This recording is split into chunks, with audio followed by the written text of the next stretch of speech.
Centar za odgoj i obrazovanje Velika Gorica organizirao je nogometni turnir za osobe s intelektualnim teškoćama. Na međužupanijskom turniru na novo obnovljenom terenu Goričkog centra sudjeluje 9 ekipa. Podijeljene su po kategorijama, po uzrastu i mogućnostima.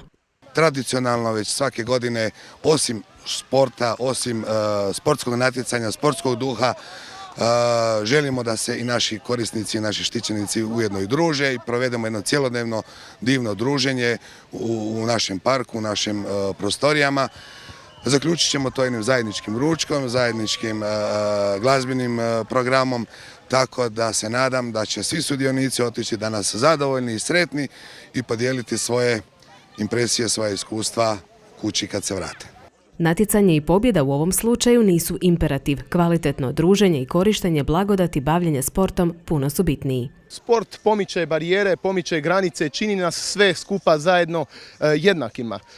Sport potiče kreativnost, sport potiče upornost, marljivost, timski rad, sve ono što je potrebno svima, a osobito onima, kao što sam rekao, zbog kojih se nalazimo. Iz tog razloga, evo, kao grad ćemo se uvijek zalagati da ovakvih manifestacija bude što više, da što češće toj djeci izađemo u susret, jer apsolutno ta djeca to zaslužuju, a to je i naša moralna obveza.